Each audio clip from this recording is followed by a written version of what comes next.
नमस्कार, आप देख रहे हैं सी न्यूज भारत और मैं हूं आपके साथ ज्योति अरोरा। इन दिनों प्रदेश में एमएलसी चुनाव हो रहे हैं, जहां प्रदेश के मुख्यमंत्री योगी आदित्यनाथ भी गोरखपुर के महाराजगंज में एमएलसी चुनाव के लिए नगर निगम स्थित बूथ पर अपना वोट डालने पहुंचे। वहीं मत्स्य मंत्री संजय निषाद भी दोपहर 12 बजे वोट डालेंगे। DM Vijay Kiran Anand, SSP doctor Vipin ताड़ा और पुलिस चुनाव सेल के नोडल एसपी यातायात डॉक्टर एमपी सिंह ने चुनाव के मद्देनजर तैयारियों को पूरा कर लिया है। एमएलसी चुनाव को लेकर सुबह से अधिकारी बूथों का निरीक्षण कर रहे हैं। कचहरी क्लब स्थित स्ट्रांग रूम में मतपेटियों को जमा कराया जाएगा। वहीं इसी को मतगणना सेल भी बनाया गया है, जहां 12 अप्रैल की सुबह 9 बजे से वोटों की काउंटिंग होगी। वहीं निष्पक्ष चुनाव के लिए नगर निगम और ब्लॉक स्थित बूथों पर सीसीटीवी कैमरे लगवाए गए हैं। यहां वीडियोग्राफी भी कराई जा रही है। सुबह से ही वोट डालने वाले जनप्रतिनिधियों की लाइन लगी है। सभी थानेदार और सीओ भी जायजा ले रहे हैं। दूसरी ओर गुरुवार की शाम 5 बजे से 9 अप्रैल मतदान के दिन शाम 5 बजे तक वाइन की दुकानों को बंद किया गया है। वहीं 12 अप्रैल को मतगणना के दिन भी शराब की दुकानें बंद रहेंगी। डीएम इस चुनाव के रिटर्निंग ऑफिसर हैं, तो वहीं गोरखपुर और महाराजगंज के उप जिला निर्वाचन अधिकारी सहायक रिटर्निंग ऑफिसर हैं। बता दें कि गोरखपुर जिले में कुल 3242 मतदाता हैं, जो अपने मताधिकार का प्रयोग करेंगे। गोरखपुर महाराजगंज सीट से भाजपा से सीपी चंद व सपा से रजनीश यादव मैदान में है। गोरखपुर महाराजगंज दोनों ही जिलों में कुल मिलाकर 33 बूथ बनाए गए हैं। मतदाताओं की संख्या 5449 है। वहीं अकेले गोरखपुर में 21 बूथ बनाए गए हैं, जिसमें 3242 मतदाता हैं। सभी ब्लॉकों में एक बूथ बनाए गए हैं। साथ ही एक बूथ गोरखपुर नगर निगम क्षेत्र में बनाया गया है, जहां निगम के निर्वाचित पार्षद मतदान करेंगे। चुनाव में सांसद, विधायक, सभी प्रधान, क्षेत्र पंचायत सदस्य व अध्यक्ष, जिला पंचायत सदस्य व अध्यक्ष के साथ ही निगम के पार्षद व मेयर और नगर पंचायतों के पार्षद व अध्यक्ष अपने मताधिकार का इस्तेमाल करेंगे। मित्रों,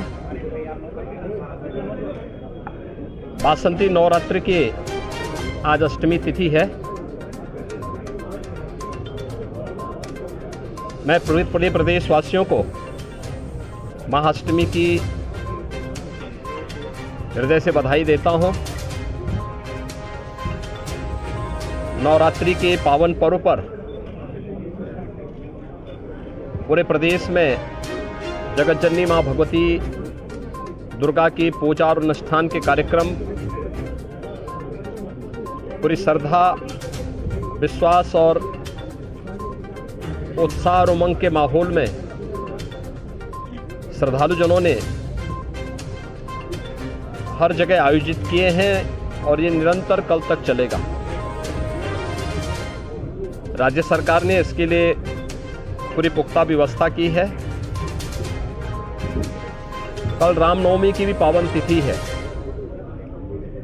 मर्यादा पुरुषोत्तम भगवान श्री राम के पावन जन्मोत्सव का पावन तिथि। अयोध्या धाम में विशेष समारोह होंगे। जगह जगह नवमी की स्थिति पर मर्यादा पुरुषोत्तम भगवान श्री राम के पावन जन्मोत्सव के कार्यक्रम आयोजित होंगे। शासन ने स्थानीय स्तर पर प्रशासन को श्रद्धालुजनों की सुविधा और सुरक्षा की पुख्ता व्यवस्था के पहले से निर्देश दिए हैं और उस पर प्रशासन पूरी तत्परता के साथ पूज्य संतों के मार्गदर्शन में श्रद्धालुजनों की भावनाओं का सम्मान करते हुए अपनी सुविधा उपलब्ध करवा रही है। महाअष्टमी की स्थिति में आज पूरे प्रदेश में विधान परिषद की स्थानीय प्राधिकारी की सीटों पर चुनाव भी आयोजित किया गया है। भारत निर्वाचन आयोग ने उत्तर प्रदेश विधानसभा चुनाव के दौरान ही इसकी तिथि भी घोषित कर दी थी और आज जो 36 सीटों पर चुनाव की अधिसूचना जारी हुई थी, इनमें से 9 पर भारतीय जनता पार्टी के प्रत्याशी पहले ही निर्विरोध चुने गए हैं। 27 सीटों पर आज चुनाव हो रहे हैं। गोरखपुर महाराजगंज सीट पर भी आज चुनाव यहां पर आयोजित हो रहा है। तो एक मतदाता के नाते मैं भी अपना मतदान यहाँ पर करने के लिए यहाँ पर विशेष रूप से आया हूँ।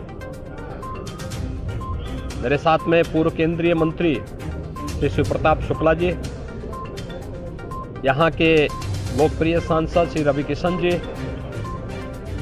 महापौर श्री सीताराम जायसवाल जी, विधायक ग्रामीण श्री विपिन सिंह जी और अन्य जनप्रतिनिधि भी अभी मतदान किए हैं। विधानसभा चुनाव में भारतीय जनता पार्टी ने प्रदेश में 2/3 से अधिक सीटों पर विजय प्राप्त किया है और प्रचंड बहुमत की अपनी सरकार प्रधानमंत्री मोदी जी के नेतृत्व में हम लोग बनाने में सफल हुए हैं। विधान परिषद में पहली बार मुझे लगता है कि लगभग 4 दशक के बाद ऐसी स्थिति आएगी जब सत्ताधारी दल प्रचंड बहुमत के साथ विधान परिषद में अपना बहुमत बनाने में सफल होगा और मेरी प्रदेश के स्थानीय प्राधिकारी विधान परिषद चुनाव के लिए जो भी मतदाता हैं, क्षेत्र पंचायत समिति के सदस्य, ग्राम प्रधान, जिला पंचायत के सदस्य, पार्षद, चेयरमैन, मेयर, ब्लॉक प्रमुख, जिला पंचायत के अध्यक्ष, माननीय विधायक, माननीय सांसद, मेरी उन सब से अपील है कि प्रदेश के अंदर लोक कल्याणकारी कार्यक्रम को आगे बढ़ाने के लिए आवश्यक है कि दोनों सदनों में एक पार्टी की पूर्ण बहुमत प्राप्त हो। विधानसभा में 2017 में भी प्रचंड बहुमत के साथ भारतीय जनता पार्टी को प्रधानमंत्री मोदी जी के आह्वान पर प्रदेश की जनता ने अपना आशीर्वाद दिया था। भैया आज मतदान है, महाराज जी भी यहाँ पे मतदान करने आए थे, साथी जनप्रतिनिधि देख किस तरह का उत्साह है और क्या लग रहा है? पूज्य महाराज जी आए थे तो यही लग रहा है बहुमत से, क्या पूरा माहौल यही है कि बहुमत से हम लोग जैसे चुनाव जीते थे विधायक गण लोगों का, एमएलसी का भी बहुमत की सरकार और भारतीय जनता पार्टी के सारे एमएलसी चुने जाएंगे और इसमें कोई इफ एंड बट है ही नहीं। सब लोगों का पूरा एक विचार उत्तर प्रदेश की जन जन का है, पार्षद गण का है, विधायक गण का है, सांसद गण का है, सभी लोगों का है कि बनना है भारतीय जनता पार्टी को। योगी जी के अंतर्गत ही सबको रहना है। योगी जी की सरकार के माहौल में ही उत्तर प्रदेश को, आने वाली पीढ़ी को सुरक्षित रखना और बढ़ाना है। अच्छा सांसद जी, एक सबसे बड़ा सवाल आपको है कि सुरक्षा को लेकर के मंदिर पर हमले जा रहे हैं और इसको लेकर हम लोग को सतर्क होना चाहिए, जनता को भी सतर्क होना चाहिए। हम सबसे हाथ जोड़ के निहोरा करें कि आप लोग भी सतर्क रहें। आपके अगल बगल में किसी को भी मूवमेंट करते हुए देखें, किसी भी लड़के की आपको लगे कि उसके मूवमेंट में शक है, कोई गलत माहौल है और या सोच रहा है या बात कर रहा है या व्हाट्सएप मैसेज कोई घूम रहा है, तो आप लोग तुरंत सतर्क होकर बताएं।